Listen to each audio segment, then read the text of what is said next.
பேரலை நேயர்களுக்கு வணக்கம். இன்றைய நமது நேர்காணலில் மூத்த பத்திரிகையாளர் திரு ஜென்ராம் அவர்கள் இணைந்திருக்கிறார். சார் வணக்கம். வணக்கம் மில்டன்.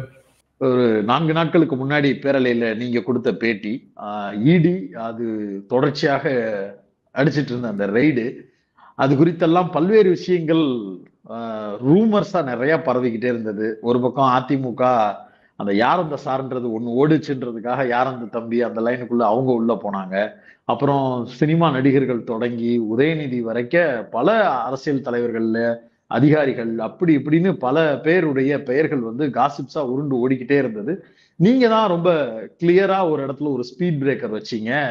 இவ்வளவு தூரம் வேகமா ஓடுறீங்களே, இதுக்கெல்லாம் என்ன பதில் இருக்கு அப்படின்னு சில கேள்விகளை கேட்டிருந்தீங்க.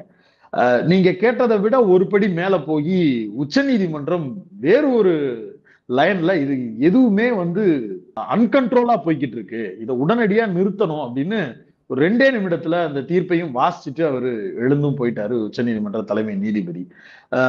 இடி அது குறித்து வெளியாகிக்கிட்டு இருந்த இந்த காசிப்ஸ் இது எல்லாத்தையும் பேசி கொண்டிருந்த நபர்கள்லயே பலரும் தங்களுடைய நிலைப்பாட்டை மாற்றி இருக்கிறாங்க. கவுண்டமணி ஒரு படத்துல காமெடிக்கு வர்ற மாதிரி ஒரு கப்பல்ல வியாபாரம்னு சொல்லி போனேம்மா அப்படின்ற மாதிரி நான் தெரியாத்தனமா சொல்லிட்டேன் அப்படின்னு பலரும் பேசுறதையும் பார்க்க முடிகிறது.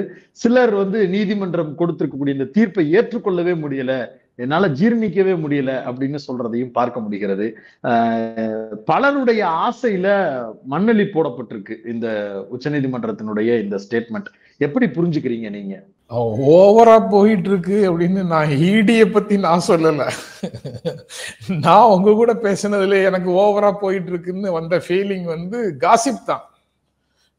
ஆமா, காசிப்புகள் தான் ரொம்ப ஓவரா போயிட்டு இருக்குது. இதுக்கு இதை நிறுத்துவார் இல்லையா அப்படின்னு இறைவனிடம் இறைஞ்சும் நிலைமைக்கு காசிப் தான் போயிட்டு இருந்தது அப்படின்னு ஒரு உணர்வுல தான் பேசினேன். என்னுடைய இறைஞ்சல் இறைவனுக்கு கேட்டுச்சோ இல்லையோ நீதிபதிக்கு கேட்டுச்சோ. அவங்க என்ன எரியறத அணைச்சா கொதிக்கிறது அடங்கும் அப்படிங்கிற தத்துவம் தெரிஞ்சவங்களாக இருக்காங்க போல இருக்கு. அவங்க ஈடிக்கு செக் வச்சுட்டாங்க. அது இங்க காசிப்ல இருந்தவங்க அவ்வளவு பேருக்கும் பெரிய அடியா போச்சு. சாதாரணமா பேசும்போது மீடியால எல்லாரும் ஒன்றிய அரசுக்கு அடி, ஈடிக்கு அடி அப்படின்றாங்க. அந்த அடிகள் எல்லாம் விட பெரிய அடி காசிப் மாங்கர்ஸ்னு இங்க இருந்தவங்களுக்கு தான் விழுந்துடுச்சு. அதுதான் இது அதனுடைய பெரிய ரிசல்ட். அதுதான் நீங்க சொல்ற அந்த கோபம், உச்சநீதிமன்றத்தினுடைய தீர்ப்பை ஏற்க முடியாத கோபம். என்ன பேசுறோம், அதுக்கு என்ன பொருள் அப்படிங்கறதே தெரியாம உச்சநீதிமன்றத்தை அவ்வளவு கேவலமா பேசுறாங்க அவங்க. அதாவது திமுக ஏதோ எல்லாரையும் விலைக்கு வாங்கிதான் வேலை செய்ய வைக்கிற மாதிரி நினைக்கிறாங்க. அதனுடைய அந்த இடத்துல தவறாக ஆரம்பிக்கிறாங்கல்ல ஒரு புரிதலை. அந்த புரிதல் எங்க வேண்டுமானாலும் அப்படித்தான் நீளுது. அதுக்கு நீதிமன்றத்தையும் சேர்த்து பேசுறாங்க, பிஜேபியையும் சேர்த்து பேசுறாங்க, நீதிமன்றத்தையும் சேர்த்து பேசுறாங்க. என்ன பேசுறோம்னே தெரியாம பேசிட்டு இருக்கிறாங்க. அது திமுக எதிர்ப்பு அப்படிங்கிற இடம் கரெக்டா தானே சார் இருக்கு அவங்களை பொறுத்தவரையில? அப்ப திமுகவுக்கு எதிர்ப்பா எதுவுமே நடக்கல அப்படின்னா அது சம்திங் ஃபிஷ்டி, தப்பா இருக்கு அப்படின்னு புரிஞ்சுக்கிறதுக்கு தானே அவங்க பேசுறது கரெக்டா இருக்குல்ல? திமுகவுக்கு எதிராக எல்லாமே நடக்கணும் அப்படின்னு நினைக்கிறாங்கல்ல, அங்கதானே சிக்கலே இருக்கு. திரும்பவும் அந்த விஷயங்கள் தான். உச்சநீதிமன்றம் ஒரு தீர்ப்பு கொடுத்திருக்குது. இவங்களுடைய அந்த கேம்பெயின் வேகம் ஒண்ணு எடுத்தாங்கல்ல, அந்த பிரச்சார வேகம், அந்த வேகத்துக்கு ஒரு பிரேக் விழுந்துடுச்சுங்கிறது தான் இவங்களுடைய கவலை, இவங்களுடைய கோபம். இல்ல, இடி சரியா ஒர்க் பண்ணல, ப்ரிப்பேர் பண்ணிட்டு வரல, அதனாலதான் நீதிமன்றத்துல இப்படி பின்னடைவை சந்திச்சுட்டாங்க. அவங்க இன்னும் ஹோம் ஒர்க் பண்ணிருக்கணும். பிடிஆர் மாதிரி அமைச்சர்கள் ஏற்கனவே சொன்னதை அந்த ஸ்டேட்மெண்ட் எல்லாம் எடுத்துட்டு காட்டியிருக்கணும் அப்படின்னு ஆதங்கத்தோடு பேசுறாங்க. ஹோம்ஒர்க் இந்த காசிப் நடத்துறாங்களே அவங்க தான் செய்யணும். ஈடிக்கு அதுக்கு மேல செய்ய முடியாது. ஏன்னா தப்பான கிரவுண்ட்ல நிற்கிறாங்க அவங்க. அந்த தப்பான கிரவுண்ட்ல தானே உச்சநீதிமன்றம் சுட்டி காட்டுது. நீங்க தப்பான கிரவுண்ட்ல நின்றுட்டு ஹோம்ஒர்க் பண்ணிட்டு போனா கிரவுண்டே மோசம். அந்த ஒரே கேள்வியில தான் நம்ம எல்லாமே முடிஞ்சு போகுது. பிரெடிகேட் அஃபென்ஸ் எங்க? நீங்க மூல வழக்காக ஒரு வழக்கு இருந்ததுன்னா அந்த குற்றம், மூல குற்றத்துக்கு அடிப்படையில தான் நீங்க உள்ள வர முடியும். அந்த மூல குற்ற வழக்கை எங்கே அப்படின்னு கேட்கிற கேள்விக்கு அவங்க பதில் இல்லை. 41 வழக்குகள்ங்கிறது அதிமுக ஆட்சி காலத்துல இருந்து இருக்கு. தனி நபர்கள் செய்த குற்றமாக எஃப்ஐஆர் எல்லாம் இருக்குது.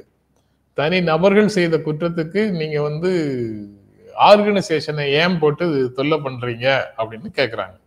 இந்த 41 எஃப்ஐஆர் தனிநபர்கள் சேர்ந்துதானே நிறுவனம். தனிநபர்னா தனிநபர் மட்டுமா? தப்பான ஸ்டேட்மெண்ட் நீதிபதி கொடுத்துட்டாரு அப்படிங்கிறாங்க.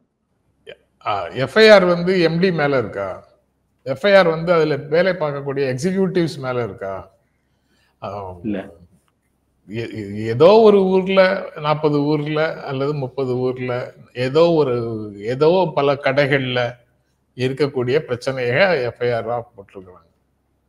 நிறுவனத்துக்குள்ள, தலைமை அலுவலகத்துக்குள்ள நிறுவனம் சார்பாக கையெழுத்து போடுறவங்க ஏதாவது பண்ணியிருந்தா தானே நிறுவனம் வந்து உள்ள வரும்.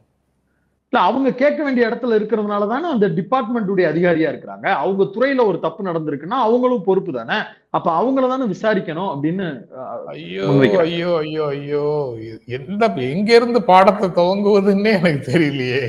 அதாவது அவங்க அந்த பொறுப்பா இருந்ததுனாலதான் புகார் கொடுக்கறாங்க. புகார் கொடுத்ததன் அடிப்படையில தான் எஃப்ஐஆர் போட்டிருக்கு.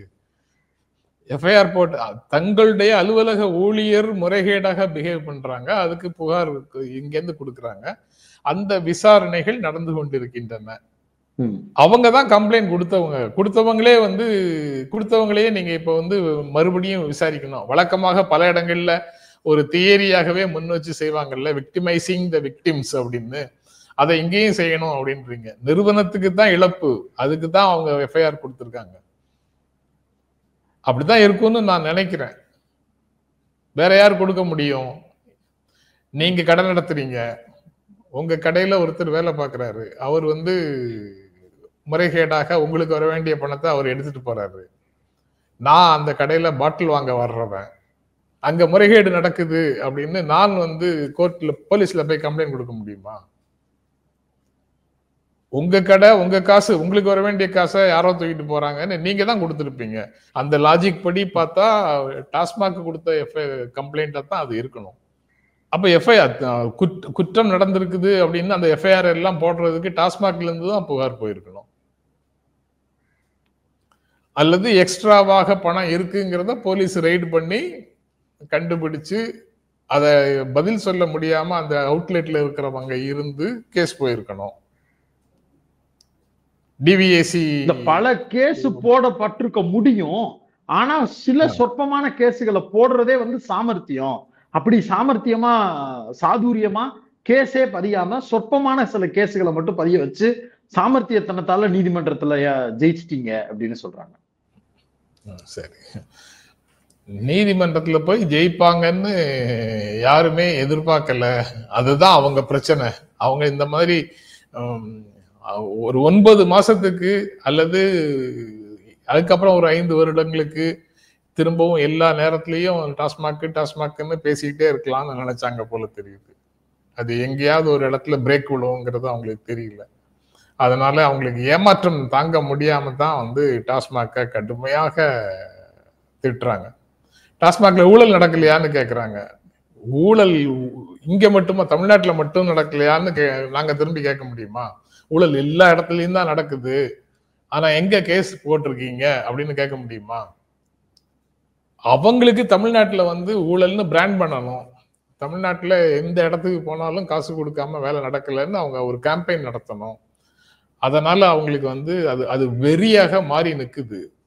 சாதாரணமாக அரசியல் பிரச்சனையாக, அரசியல் விமர்சனமாக அல்லது நிர்வாக சீர்திருத்தமாக, மக்களுடைய சேவையாக பார்க்கிற பார்வையெல்லாம் போய் இது வந்து திமுக அரசுக்கு எதிரான வன்மமாக இருக்குது.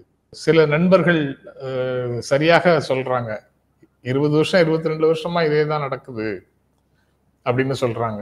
கரெக்டு தான், 20-22 வருஷமா நடக்குது. அதாவது சிஸ்டம் செயல்பட தொடங்கிய காலத்திலிருந்து நடக்குது. சிஸ்டமிக் ப்ராப்ளம்ஸ்னு சில விஷயங்களை வேறு சிலர் சொல்றாங்கல்ல, அமைப்பு ரீதியான சிக்கல்கள் இருக்கு அல்லது தனியுடைமை சார்ந்த பிரச்சனைகள் இருக்கு. இந்த மாதிரி கண்டிஷன்ஸ் எல்லாம் இருக்கக்கூடிய சமூகங்கள்ல லஞ்சமும் ஊழலும் தவிர்க்க முடியாமல் இருக்கும் அப்படின்னு இதெல்லாம் சிஸ்டமிக்கா எஸ்டாப்ளிஷ் பண்ற பொலிட்டிக்கல் தியரிஸ் இருக்கு. அந்த தியரிஸுக்கு படிச்சவங்க வந்து மில்டன் தப்பு பண்ணாருன்னு கோவப்பட மாட்டாங்க. இந்த தவறுகள் நடக்காத ஒரு சிஸ்டத்தை உருவாக்குறது எப்படின்னு தான் கவலைப்படுவாங்க. அதான் அந்த சிஸ்டம் தான் திராவிட மாடல்னு சொல்லிக்கிறீங்கல்ல, அதை சொல்லி நீங்க பண்ற இந்த வேலைகளாலதான் எங்களுக்கு கோபமே வருது அப்படின்னு அவங்க கிளைம் பண்றாங்க. திராவிட மாடல்ங்கிற சொல்லு ஏன் அவங்கள அவ்வளவு தூரம் டிஸ்டர்ப் பண்ணணும்? எனக்கு புரியவே இல்லை. அது கான்செப்சுவலா யாருக்கு எதிரானது? அவங்களே அந்த மாதிரி கவலைப்படலை, இந்த மாதிரி சொற்களுக்கு எதிராக கவலைப்படலை. நீங்க பார்ட் அண்ட் பார்சல் ஆஃப் அந்த மாடல்ல இருந்துகிட்டு அந்த வார்த்தை உங்களுக்கு ஏன் அவ்வளவு டிஸ்டர்பிங்கா இருக்குதுன்னு தெரியல. அது ஸ்டாலின் புதுசா சொன்னதும் இல்லைல்ல. அண்ணா வந்து 67க்கு முன்னாடி 65 அவர் முதல்ல எப்போ அண்ணா ராஜ்யசபா போனாரோ அந்த சமயத்துல பேசினது. அப்ப பேசி அவருடைய ஸ்டேட்மெண்ட்டை திரும்ப இவர் வந்து நினைவுபடுத்துறாரு. தேர்தலில் வெற்றி பெற்ற அடுத்த செகண்டே வந்து அதை அவர் நினைவுபடுத்துறாரு. we belong to Dravidian stock நினைவுபடுத்துறாரு. அண்ணாவை நீங்க வந்து சொல்றீங்களா? இப்படி டிராவிடியன் ஸ்டாக்னு சொல்றீங்கல்ல, அதனால விமர்சனம்ங்கறாங்க. வேற என்ன பேர் சொல்றாரு? ஸ்டாலின் அரசுன்னு அவர் சொல்றாரா? ஜெயலலிதா சொன்ன மாதிரி எனது அரசுன்னு சொன்ன மாதிரி இது எனது அரசுன்னு ஸ்டாலின் சொல்றாரா? அல்லது ஸ்டாலின் அரசு அப்படின்னு சொல்றாரா? மோடி அரசுன்னு சொல்ற மாதிரி பெயரோட சேர்த்து ஸ்டாலின் அரசுன்னு சொல்றாரா? அல்லது கலைஞரே சொன்ன மாதிரி இது திமுக அரசு, கழக அரசுன்னு சொல்றாரா?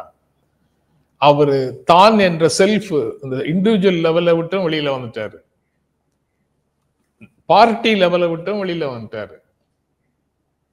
அவர் ஒரு கான்செப்ட், ஒரு கோட்பாடை அடிப்படையாக, கொள்கையை அடிப்படையாக வச்சு சொல்றாரு திராவிட மாடல் அரசு அப்படின்னு. ஆக்சுவலா இதை வந்து பரந்த மக்களுக்காக சிந்திக்கக்கூடியவர்கள் இது போன்ற வளர்ச்சியை, சிறு சிறு வளர்ச்சியாக இருந்தாலும் சரி, இந்த மாதிரி வளர்ச்சிகளை வந்து ஆதரிக்கணும், பாராட்டி பேசணும். இவங்க ஏன் ரிவர்ஸ்ல இழுக்கிறாங்கன்னு தெரியல. அந்த சொல் ஏன் அவங்களை அவ்வளவு தூரம் டிஸ்டர்ப் பண்ணுதுன்னு தெரியல. சமூக நீதி அரசு, திராவிட மாடல் அரசு அப்படின்னு சொல்றது வந்து ஒரு அரசியல் களத்தில் இருக்கக்கூடிய வளர்ச்சியை வெளிப்படுத்துது, அரசியல் சிந்தனையில வரக்கூடிய வளர்ச்சியை வெளிப்படுத்துது.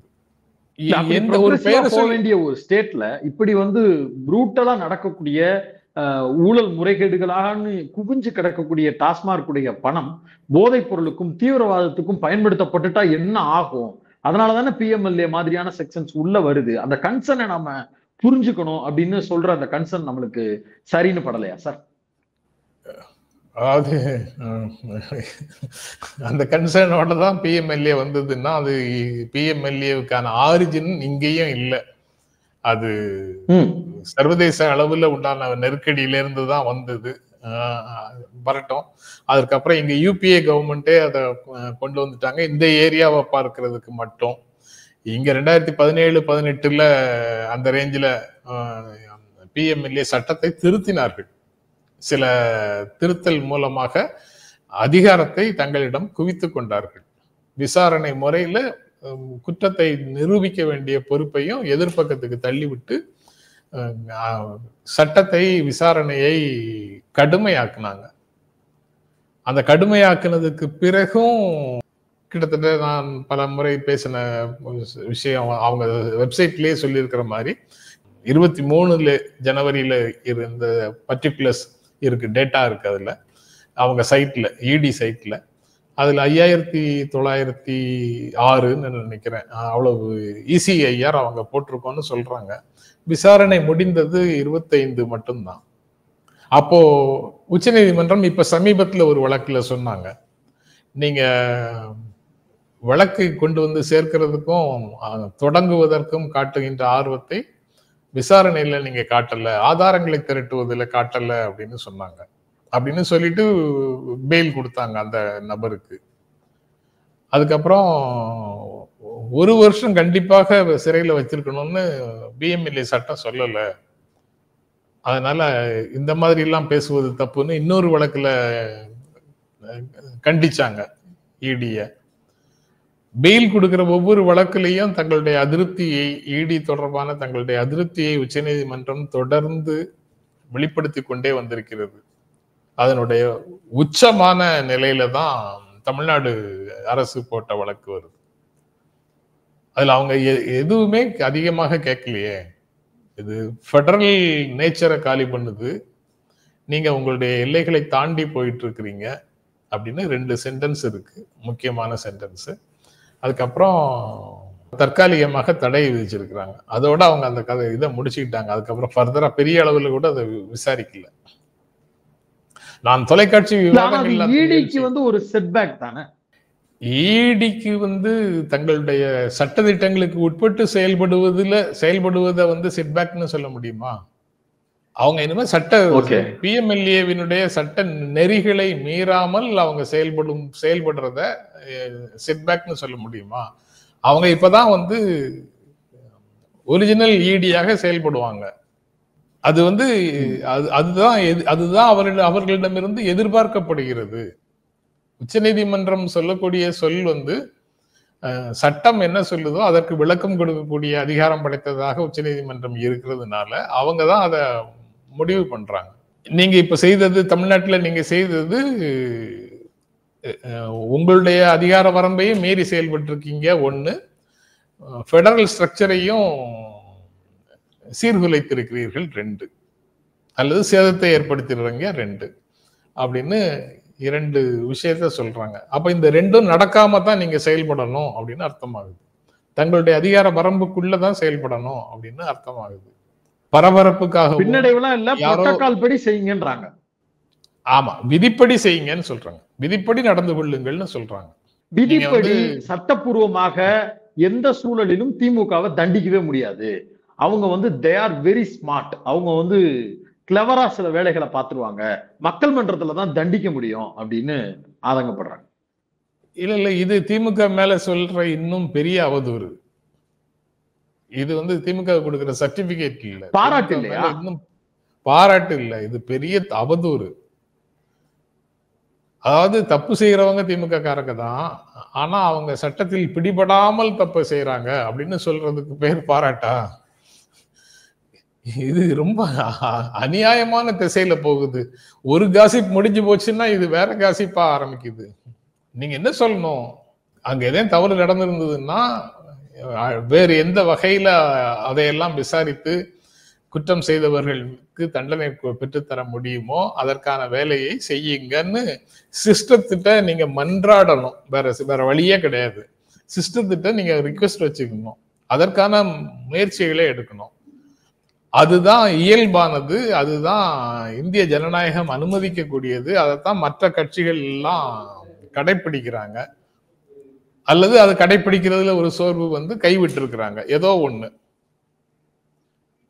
வேற சில இந்த ஃபீல்டுல, குறிப்பாக பொது வாழ்வில் நேர்மை, தூய்மை அப்படின்னு அதை மட்டுமே நோக்கமாக, வேற எந்த பிரச்சனையை பத்தியும் அவங்களுக்கு கவலை கிடையாது. இது மட்டுமே முதன்மையான பிரச்சனைன்னு நினைக்கக்கூடியவர்கள் இதை மட்டுமே முதன்மையாக வச்சு போராடுறாங்க. அவங்க 5 பேர் இருந்தாலும் சரி, 10 பேர் இருந்தாலும் சரி, கூட்டம் இருக்கா இல்லையாங்கிறத பத்தி கவலைப்படுறது இல்லை. அவங்களுக்கு இதுதான் முதன்மையான பிரச்சனை சமூகத்துலன்னு ஒரு எண்ணம் இருக்கு, சிந்தனை இருக்கு, கொள்கை இருக்கு. அதனால அவங்க அந்த போராட்டத்தை நடத்துறாங்க. அது ஜெயிக்குதா ஜெயிக்கலையா, நாளைக்கே ஜெயிக்குமா, யாராவது ஒரு அரசியல் கட்சிக்கு அரசியல் ஆதாயம் கிடைக்குமா அதுல, அப்படிங்கிற பிரச்சனை எல்லாம் அதுல செகண்டரியா போகுது. அவங்களுடைய ஸ்ட்ரகிள் மட்டும் போகுது. ஒரு விமர்சனம் வேண்டுமானால் வரலாம். அதாவது எந்த குறிப்பிட்ட காலகட்டத்தில் இந்த வழக்கை, இந்த புகாரை நீங்கள் முன்னெடுக்கிறீர்கள் அப்படின்னு அந்த ஆக்டிவிஸ்டுகள் பேசும்போது, அவங்க எடுக்கும்போது ஒரு டைமிங்கை பொறுத்து ஒரு சார்ஜ் வரலாம். அந்த சார்ஜ் அவங்க ஃபேஸ் பண்ணிக்குவாங்க, அவங்க எதிர்கொள்வாங்க, தொடர்ந்து அதுல முன்னேறுவாங்க, அல்லது பின்னடைவை சந்திப்பாங்க, ஏதோ ஒண்ணு. அது அவங்க அந்த ப்ராசஸ்ல அவங்க பாத்துக்கிறது. அது ஆனா அந்த சின்சியாரிட்டி யாருக்காவது இங்க இந்த மாதிரி காசிப் ஆட்கள்கிட்ட இருக்கா? அந்த சின்சியாரிட்டி இவங்க கிட்ட கிடையாது. டாஸ்மாக் ஊழலே இல்லாம ஒரு பைசா அங்க இங்க போகாம சுத்தமாக நடக்கணும். எல்லா மேனுஃபேக்சரர்ஸும் ஒழுங்காக மேனுஃபேக்சர் பண்ணணும். காசு கொடுத்து வாங்குற மக்களுக்கு மிகவும் நேர்மையாக மதிப்பளித்து அங்கிருந்து கிடைக்கக்கூடிய பொருள் இருக்கணும். பேர் என்ன, யூசருக்கு, பயனருக்கு அவர் கன்சியூம் பண்றதுக்கு தானே வாங்குறாரு. அவர் நுகர்வதற்காக ஒரு பொருள் வாங்குறாரு. அந்த பொருள் வந்து சர்வதேச தரத்துல இருக்கணும், ஸ்டாண்டர்ட்ல இருக்கணும் அப்படின்னு நுகர்வோரோட உரிமைக்காக யாராவது பேசுவாங்களா இதுல? அது நியாயமாக நடக்கணும்னா எல்லா நியாயங்களும் சேர்ந்தது தானே அதுல இருக்குது. அங்க அந்த நுகர்வோரையே மதிக்கிறது இல்லை. இதுல பெரும்பாலான நபர்கள் அந்த நுகர்வோரையே மதிக்கிறது இல்லை. அதை நுகர்வு பண்பாட்டுல ஒரு கூறாக அவங்க இருக்காங்கிறதையும் பார்க்கறது இல்லை. ஒரு கீழான மனிதர்களாக அவர்களை பார்க்கிறது. இன்னும் அது வேற சப்ஜெக்ட். அது உண்மைதான் சார். இப்ப இந்த டாஸ்மார்க் விஷயத்துல நடக்கக்கூடிய முறைகேடு விஷயம் வெகு மக்கள் மத்தியில இது தங்களுடைய பிரச்சனை இல்ல, அது பெரிய பேசு பொருளான சப்ஜெக்ட் கிடையாது அப்படின்னு நினைக்கிறதுக்கு உண்டான சூழலை ஓரளவுக்கு கவனிக்க முடியுது. இப்ப நீங்க ஒரு வேற ஒரு நலத்திட்டத்துல நீங்க ஒரு முறைகேடு நடந்திருக்கு, ஒரு கொள்ளையடிக்கிறாங்க, இதுல ஒரு கமிஷன் கரப்ஷன் போயிருக்கு அப்படின்னு ஏதாவது சொன்னா அது குறித்து மக்கள் மத்தியில ஒரு விவாதம் இருக்கும். டாஸ்மார்க் மாதிரியான ஒரு ஸ்ட்ரக்சர்ல முறைகேடு, அதுல ஒரு கரப்ஷன் நடந்திருக்குன்னு சொல்லும் போது வெகு மக்களே அதை பெருசா கன்சிடர் பண்ணல. பட் அதிகாரத்தில் இருப்பவர்கள் அவங்களை ஆட்டு வச்சு அவங்களுடைய அதிகாரத்தை பறிக்கிறதுக்கு வேலைகள் எடுத்திருக்கிறாங்கன்றத டெல்லியில நம்மளால பார்க்க முடிஞ்சது. இந்த பக்கம் கவிதா அவங்களோட கேஸ்ல பார்க்க முடிஞ்சது. பட் மக்கள் மத்தியில அது ஒரு எதிர்ப்பான மனநிலையை உருவாக்கி கொடுத்திருக்கா அப்படின்னு கேட்டா தமிழ்நாட்டுல அப்படி தோணல. Is it true sir? உண்மைதான் நானும் நினைக்கிறேன். ஏன்னா அது ஒரு முக்கியமான பிரச்சனையாக இருந்ததுன்னா ஸ்பாட்ல வந்து ப்ரொட்டஸ்ட் பயங்கரமாக வந்திருக்கும். எங்க உங்கள்ட்ட அதிக விலை கேட்கிறாங்களோ அந்த இடத்துல வந்து பீப்புள் வில் பி ஆர்கனைஸ்டு. அவங்களே வந்து அதை எதிர்த்து போராட தொடங்கி இருப்பாங்க. அந்த மாதிரி எதுவுமே நடக்கல. நீங்க ஒரு டிப்ஸ் அப்படின்னு பல இடங்கள்ல ஒரு பழக்கமாக இருக்குல்ல, சர்வீஸ் சார்ஜஸ் அப்படின்னு சொல்ற மாதிரி, டிப்ஸ்ன்னு சொல்ற மாதிரி, நீங்க சமையல் எரிவாயு கொண்டு வந்து கொடுக்கக்கூடிய தோழருக்கு வந்து ஒரு பணம் அப்படிங்கிறது ஸ்டாண்டர்டா பல இடங்கள்ல ஒரே மாதிரி பணம் போகுது. இது நீ சிலிண்டருக்கு 30 ரூபாய், சிலிண்டருக்கு 40 ரூபாய், பாரத் கேஸும் இந்தியன் கேஸும் அந்த எம்டியும் காரணமா, அதுக்கு அந்த அமைச்சர் காரணமா? யூனியன் கவர்மெண்ட்ல இருக்கிற அமைச்சர் சொல்லியா இவங்க வாங்குறாங்க? ஏதாவது ஒரு சிந்தனை வேண்டாம். கேட்டா இது திமுகவுக்கு ஆதரவாக பேசுறீங்க, டாஸ்மாக் ஊழலுக்கு ஆதரவாக பேசுறீங்கன்னு அவதூறை முன்னால வச்சுட்டு போவாங்க. என்ன நடக்குது? நம்ம என்ன பண்ணிட்டு இருக்கிறோம்? நம்ம அடுத்தவங்களை பத்தி பேசுறதுக்கு முன்னாடி நம்ம என்ன செஞ்சிட்டு இருக்கிறோங்கிறது கிடையாது. அது ஒரு இந்தியர்களிடத்துல ஒரு பண்பு அப்படின்னு சார் அதிகமா பாலச்சந்திரன் சார் நிகழ்ச்சியில பேசும்போது அடிக்கடி சொல்லுவார். அதுதான் நினைவுக்கு வருது. அவ்வளவு பேரும் மோசம் என்ன தவிர அப்படிங்கிற சிந்தனை தான் இவங்கள பெரும்பான்மையான நபருக்கு அப்படின்னு சொல்லுவாரு. உலகமே மோசம், நான் ஒருவன் தான் சுத்தமானவன் எல்லாரும் நினைச்சிட்டு இருப்பாங்க. அப்போ அப்படி உண்மையிலே இருந்திருந்ததுன்னா இவர் தப்பு பண்ணாம இருக்கிறாரான்னு பார்த்தா அவர் பார்க்கிற வேலையில 1000 தப்பு பண்ணிட்டு இருப்பாரா இருக்கும். ஆனா மற்றவர்களை குறை சொல்றதுக்குன்னா உடனே கிளம்பி வந்துடுறாங்க. உச்சநீதிமன்றம் இப்போதைக்கு நம்மளுடைய குறைகளுக்கு நம்ம பெரிய வழக்கறிஞராகவும் அடுத்தவர்களுடைய குறைகளுக்கு நாம நீதிபதியாகவுமே தான் எப்பவுமே நீதிபதிகளாகும். வெல் செட், நல்லா தொகுத்து சொன்னீங்க, கரெக்டா. காசிப்பை நிறுத்திய அளவுக்கு, அதாவது எப்படி போயிடுச்சு பாருங்க நம்ம நிலைமை. அதாவது பெரிய குற்றம் நிகழ விடாமல் தடுத்திருக்குது உச்ச நீதிமன்றம்னு சந்தோஷப்படுறதுக்கு பதிலா நம்ம பிரச்சனை இங்க இருக்கிற காசிப்பை குறைச்சிடுச்சு, கிசு நபர்களை வாயடைக்க செய்து விட்டது அப்படின்னு நம்ம பேசிட்டு இருக்கிறோம். இதுவே தப்பு. அது அடைச்சிருக்கு அப்படிங்கறத டிக்ளேர் பண்ணிக்கலாமா சார்? ஏன்னா இப்ப பல கேள்விகள் அதுல இருந்தே வருது. திமுகவுக்கு ஒரு இடைக்கால வெற்றி கிடைத்திருக்கிறது, ஆனா 1 இயர் இருக்கு, சும்மா விட மாட்டாங்க. இப்ப அடுத்த சோழியை உருட்ட ஆரம்பிச்சிட்டாங்க. நீங்க வந்து இதுல விட்டீங்கன்னு நினைச்சீங்களா, லட்டுல வச்சேன் நினைச்சியா தாஸ், நெட்ல வச்சேன் அப்படின்னு இப்ப சினிமா டயலாக் எல்லாம் எடுத்துட்டு வர ஆரம்பிச்சிருக்கிறாங்க. அடுத்தடுத்த கட்டத்துல உங்களை சும்மா விட மாட்டாங்க. ரித்திஷ் இனிமே உள்ள வருவாரு, அடுத்து பாருங்க கொஞ்ச நேரத்துல அன்பில் மகேஷ் வருவாரு, இப்ப கொஞ்ச நேரம் கழிச்சு பாருங்க ஸ்டாலின் வந்து டெல்லி போறாரு, இப்ப என்ன நடக்கும் பாருங்க அப்படின்னு அடுத்தடுத்த ஸ்டெப்புக்கு நகர்ந்துருக்காங்கல்ல சார்? இது ஏற்கனவே அவர் இந்த கேஸ்ல ஜெயிக்கிறதுக்கு முன்னாலேயே போட்ட பிளான் தானே டெல்லி போறது. அவர் டெல்லி போறதாக அவர் சொன்னதுக்கு அப்புறம் தான் வந்து சமாதானத்துக்கு போறாரு, தன்னலத்தோட போறாரு, ஃபேமிலிக்கு ஒரு நெருக்கடி வந்துடுச்சு, அதுக்கு சமாதானம் பேச போறாரு, தூதாக போறாரு, பாஜகவோட டீல் பேச போறாரு. என்ன பேசுறோம்னு இல்லாம எல்லா விதமான பேச்சுக்களையும் பேசினார்கள் அப்படிங்கிறது உண்மைதான். அவர் அந்த 2152 கோடிக்கு வழக்கு போட்டாரு. அதே நாள்ல தான் அந்த ட்வீட்டும் போட்டாரு. சமாதானம் பேச போறவங்க வழக்கு போட்டு நீதிமன்றத்தை தெருவுக்கு இழுத்துட்டு போவாங்களா? இந்த கேஸ அங்க போட்டு இந்த கேஸ்ல வந்து ஈடிய கடிவாளம் போட்டு உட்கார வச்சிருக்கிறாங்க. இடைக்கால தடை இருக்கு, இடைக்கால தடை ஈடிக்கு இருக்கு. அது இனிமே பதில் வந்து போட்டு இந்த கேள்விகள் எல்லாத்துக்கும் நியாயமான பதில் கிடைக்கணும்ல, கிடைச்சா தானே அதுல இருந்து விடுதலை கிடைக்கும். அதாவது இந்த இதுக்கு மாற்றம் வரும். இதுலதான் பிரச்சனைகள் இருக்குங்கிறது தானே சாதாரணமாக தொலைக்காட்சி விவாதங்கள்ல பேசக்கூடிய நபர்களுக்கே தெரிஞ்ச கேள்விகள் தானே இது. மூல குற்றம், மூல குற்ற வழக்குல என்ன நடந்திருக்குது அப்படிங்கிறது, அதை எப்படி நீங்க ஆர்கனைசேஷனுக்கானதாக மாத்துறீங்கன்னு இப்ப கேட்கறது எல்லாமே அதுல உள்ளது தானே. இனி வேற ஏதாவது பிரச்சனையை எடுத்துட்டு வந்துதான் இதோட லிங்க் பண்ணி எடுக்கணும்னு முயற்சி பண்ணலாம், நடக்கலாம், அப்படி நடக்கலாம். நல்ல வேளை டெல்லி போறதுக்கு முன்னாடி தீர்ப்பு வந்துச்சு. போயிட்டு வந்ததுக்கு பிறகு வந்திருந்தா வேற ஒரு வதந்திக்கு பதில் சொல்லிட்டு இருந்திருக்கோம். இல்ல இல்ல, இப்பவும் அந்த வதந்தியை சொல்லிட்டு தான் இருக்கிறாங்க. ஆற்றாமை, ஆமா ஆற்றாமை. அதாவது அப்படி ஒரு வதந்தியை பரப்புவதன் மூலமாக யாரையெல்லாம் இழிவுபடுத்துறாங்கன்னு யோசிக்க மாட்டேங்கிறாங்க. எல்லாவற்றையும் இழிவுபடுத்துறாங்க. அவங்களோட கூட்டாளி பிஜேபியவே இழிவுபடுத்துறாங்க. ஆமா, பிஜேபிக்கு இழிவு, உச்ச நீதிமன்றத்துக்கு இழிவு,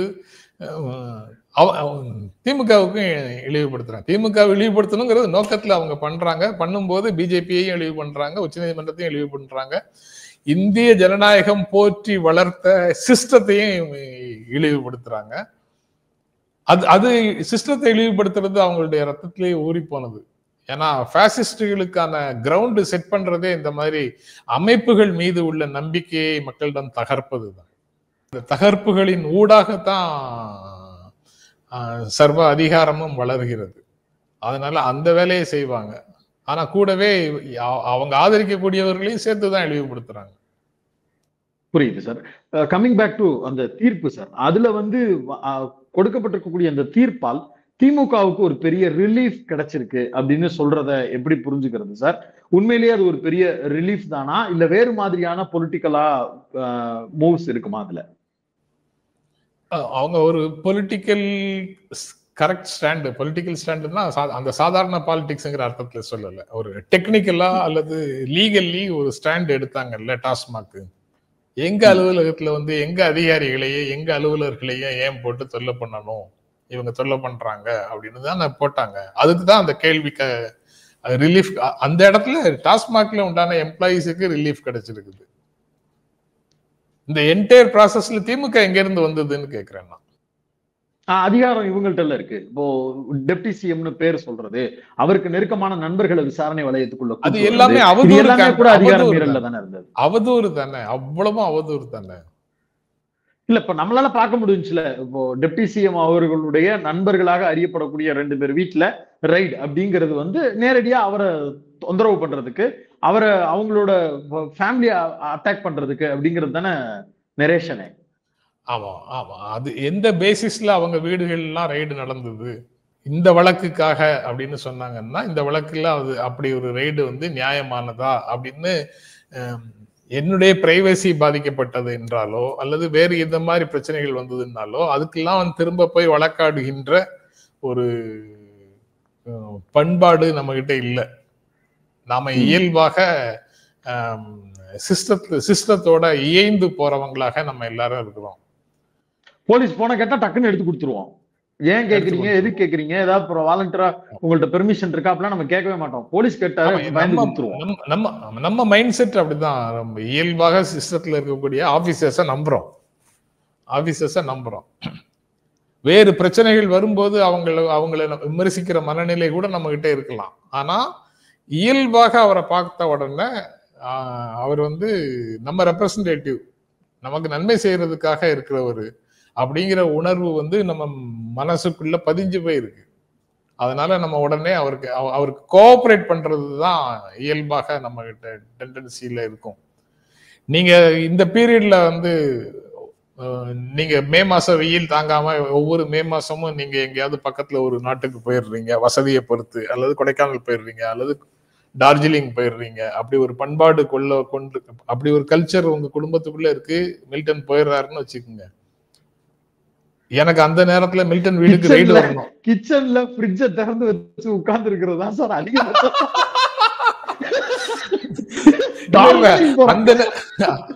அந்த நேரத்துல நாங்க உங்களை தேடி வந்தா, உங்க வீட்டுல நீங்க இல்லைன்னா, நீங்க வந்து எந்த நாட்டுக்கு வேண்டுமானாலும் நீங்க ஓடி போயிட்டீங்கன்னு வதந்தியே எங்களால சொல்ல முடியுமா? முடியாதா? அதுக்காக முடியும்.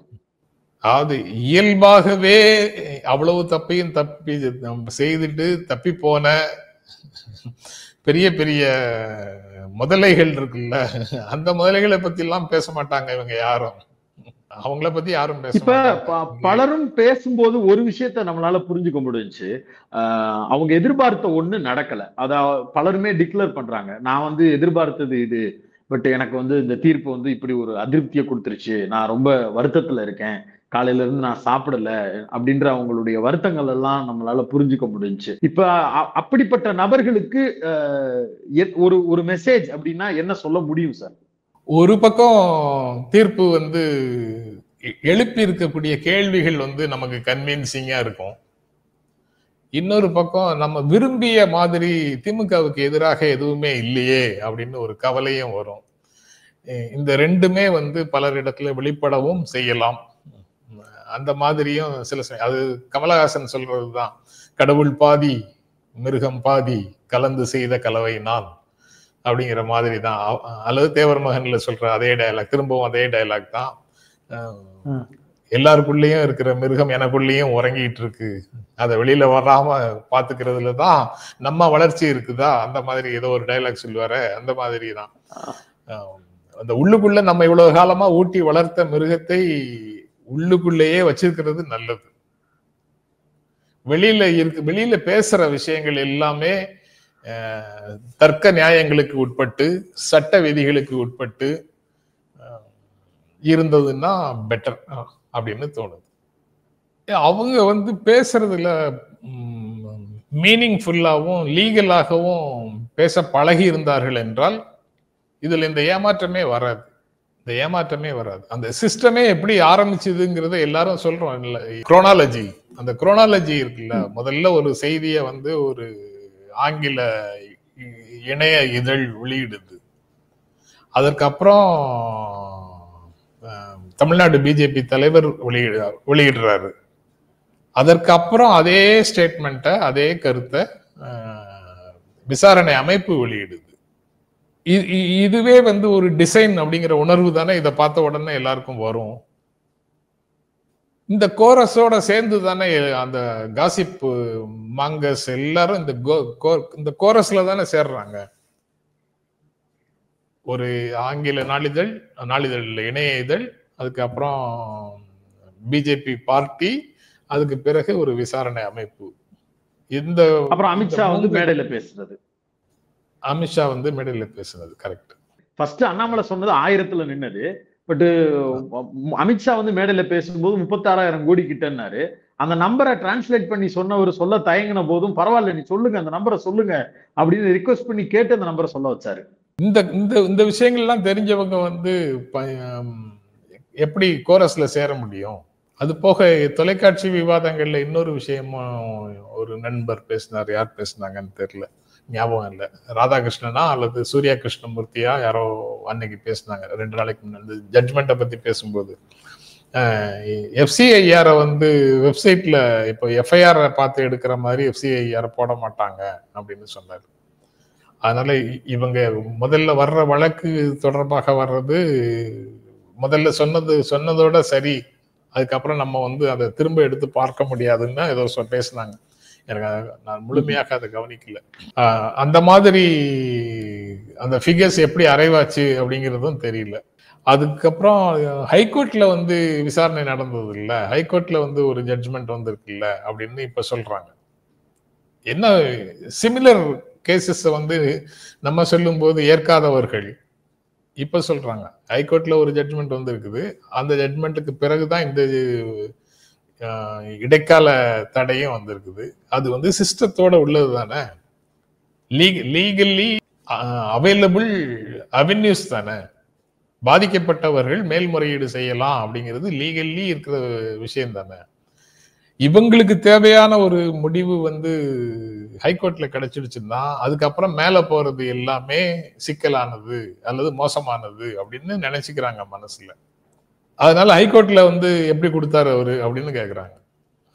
நீங்க இந்த கேள்வி எல்லாம் கேக்குறீங்கல்ல, இந்த கேள்வி எல்லாம் வந்து ஹைகோர்ட்ல பேசியிருக்க மாட்டாங்களா? ஹைகோர்ட்ல அப்போ அந்த விசாரிக்கலாம் அப்படின்னு எப்படி சொன்னாங்க அப்படின்னு நீங்க ஒண்ணு யோக்கியர்கள் இல்ல, அதனால விசாரிக்கலாம்னு சொல்லுவாங்க. ஓ, இவங்க ஒண்ணும் யோக்கியர்கள் இல்லையா? யோக்கியர் இல்லையான்னு குற்றம் சுமத்தப்பட்டவரை பார்க்கவே முடியாது. Every saint has a past, every criminal has a future. 4 தப்பு முன்னாடி பண்ணான்னா 5வது தப்பும் அவன் தான் பண்ணியிருக்கணும்னு ஒன்றும் கட்டாயம் இல்லை.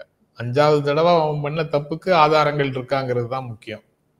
இவங்க வந்து ஹேபிச்சுவல் அஃபெண்டர் அப்படின்னு சொல்றது எவ்வளவு தூரம் சரி அப்படிங்கிறது இந்த மாதிரி கேள்வி இப்ப பல இந்த மாதிரி மொழிகள் வரும்போது கேள்விக்குள்ளாகுது. அதுல ஒண்ணுதான் இவங்க பிடிபடாமல் ஊழல் செய்பவர்கள் திமுக காரங்கன்னு சொல்றது எல்லாமே வந்து அந்த நமக்கே தெரியாம நம்ம தலையில ஏற்றி வச்சிருக்கக்கூடிய சிந்தனை. அது இன்னும் இறக்கி வைக்காமலே இருக்கும், இறக்கி வைக்காமலே இருக்கிறோம். அன்லேர்னிங் தானே பெரிய பிரச்சனை. தப்பு தப்பா கற்று வைத்திருக்கிறதை அன்லேர்ன் பண்ணணும். என்னது அறிந்ததிலிருந்து விலகு அப்படின்னு சொல்ற மாதிரி நீங்க தெரிஞ்சு வச்சிருக்கிற பல தப்பான தகவல்களில் இருந்து வெளியில வரணும். நீங்க இதுக்கு முன்னாடி கொடுத்த பேட்டியில சொன்னீங்க திமுக மீதான ஏதோ ஒரு வன்மமும் காழ்ப்பும் அவர்களை எல்லாம் இப்படி பேச வைக்கிறது அப்படின்னு குறிப்பிட்டிருந்தீங்க. கிட்டத்தட்ட இப்ப அந்த தீர்ப்பு குறித்து தங்களை சுய விமர்சனம் செய்து கொள்ளக்கூடிய நபர்களும் ஒத்துக்கிட்டாங்க அப்படின்னு புரிஞ்சுக்கிறதா? எப்படி புரிஞ்சு செல்ஃப் ரியலைசேஷன் அப்படி எடுத்துக்கிறதா? செல்ஃப் ரியலைசேஷன் உண்மையிலேயே இருந்ததுன்னா நான் அதை ரொம்ப ரொம்ப மதிக்கிறேன். எல்லா இடங்கள்லயும் எல்லா நபர்களிடத்துலயும் அந்த செல்ஃப் ரியலைசேஷனை ரொம்ப மதிக்கிறேன். ஆனா எனக்கு அது நல்ல நல்ல நல்ல மாற்றமாகத்தான் தெரியுது. நாங்க வந்து தவறாக கிட்டத்தட்ட நம்ம காசிப்னு நம்ம சொல்றோமா, காசிப்னு நம்ம சொல்றோம். அவங்க வந்து தவறாக ஒரு செய்தியால நம்ம இழுத்து செல்லப்பட்டோம் அப்படிங்கிற உணர்வை அவங்க வெளிப்படுத்துறாங்க. ஒரு செய்தி வந்து நம்மளை தவறாக இழுத்து செல்லப்பட்டோம். அது இழுத்து செல்லப்பட்டதற்கு காரணம் நம்மளுடைய ப்ரீ கன்சீவ்டு ஐடியாஸ், அதாவது முன்முடிவுகள், நம்ம கிட்ட இருந்த முன்முடிவுகள் வந்து நம்மளை அப்படி இழுத்துட்டு போயிடுச்சுன்னு சொல்றாங்க. இந்த இடைக்கால தடை தீர்ப்பு வந்து அந்த முன்முடிவுகளை தட்டி பார்த்துருச்சு. ஏன்னா அந்த கேள்விகள்ல இருக்கிற நியாயம் புரிந்தவர்கள் இதை ரியலைஸ் பண்ணிடுவாங்க கண்டிப்பா. ஆனா என்ன பிரச்சனைன்னா அந்த உள்ளுக்குள்ள இருக்கிற அந்த வன்மம் அல்லது காழ்ப்பு அல்லது ரொம்ப காலமாக உள்ள வச்சு பூட்டிக்கிட்டு ரொம்ப காலம் அதை ஊட்டி வளர்த்துருக்கோம்ல, சாப்பாடு போட்டு வளர்த்துருக்கிறோம்ல, அது வந்து அப்பப்ப எட்டி பார்க்கும், உள்ளுக்குள்ள இருந்து எட்டி பார்க்கும். அதனால வந்து இவங்க தப்பு பண்ணாமல்லாம் இருக்க மாட்டாங்க, தப்பு பண்றவங்க தான் அப்படின்னு உடனே பழைய டோனுக்கு திரும்ப வர்றதும் ஒரு பிரச்சனையாக இருக்குது. அதை அவங்க வந்து ரியலைஸ் பண்ணி தான் மாத்திக்க முடியும். முழுமையான ரியலைசேஷன் வரும்போது தான் மாத்திக்க முடியும். அது வரைக்கும் நடக்குதா அப்படிங்கறத முழுசா நடக்குதான்னு பார்க்கணும். ஆமா ஆமா, எந்த எல்லை வரைக்கும் அதை போறாங்க, அடுத்த கட்டமா எப்படி எடுத்துட்டு வந்து அதை குறித்து பேசுறாங்க அப்படிங்கறத பொறுத்து இருந்து பார்ப்போம் சார். இவ்வளவு நேரம் ஒதுக்கி உங்களுடைய பல்வேறு கருத்துக்களை பேரலையோடு பகிர்ந்து கொண்டதற்கு மிக்க நன்றி சார். நன்றி நன்றி நன்றி.